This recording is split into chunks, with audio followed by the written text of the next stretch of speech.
Umphakathi waseDube usathuthumela ngemva kokuthi izigilamkhuba zingene esikoleni samabanga aphansi iShalom Mani antshontshe izintambo nezinye izinto zokusebenza. Kanti isakhamuzi okuwuThabo Masiya uxwayisa ngokuthi kungase kuphazamiseke ukusebenza kwesikole nsuku zonke, ubese enxusa umnyango wezemfundo ukuthi ungenelele ngamakhamera kanjalo nebezokuphepha. Uphinde wacela amaphoyisa ukuthi aphenye abophe izigilamkhuba ezenze lo mshophi. Isiganeko sokuqhekezwa kubiwe kwisikolo samabanga aphansi iShalom Mani kwindawo yaseDube sishiye siphakamise umothuko malunga nokhuseleko lwesikolo nabafundi. Othethe egameni labahlali uThabo Masiya uthi esi sehlo siyaxhalabisa kakhulu, ingakumbi njengoko kusiza ixesha lokuvalwa kwezikolo. Kube nebutler la esikolweni njengoba sime eShalom Mani Primary School, which is school that was founded in 1954 that has the rich history. And there was a break-in on the Sunday morning. Izinto ezilahlekile, those were wiring, taps, and circuit breakers, and lots more. Our concern is this: we worried we've been disturbed because abantwana bethu khona manje they're not gonna get.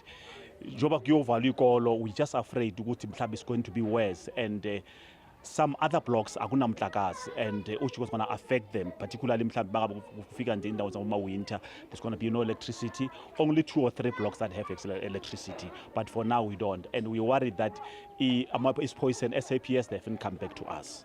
Isimemelelo emva kwesisiganeko sesokuba amapolisa athathele ingqalelo lomba nokuba isebe lezemfundo liqinise ezokhuseleko. Kuya phambili, we just have to need to engage with our CPF, which is in Dube Ward 38, and kakhulu we need to advance into ikhalo zethu grievances to Orlando Police Station, talk to station commander, obviously because of now there's been a spate of burglaries. There have been 2 before this one on the 23rd.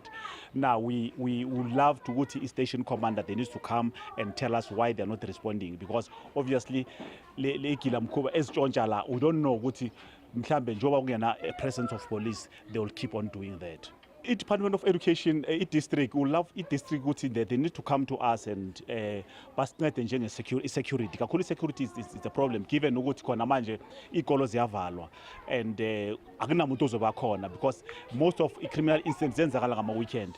If we can district isincede ngoku mhlawumbe ama-camera and security personnel, that will help during the school holidays. uMasiya ubuye wakhuthaza abahlali ngokubaluleka kokuba bahlangane basebenzisane ukukhusela isikolo sabantwana babo. Kwiindaba zeSoweto TV, ndinguNomzabalazo.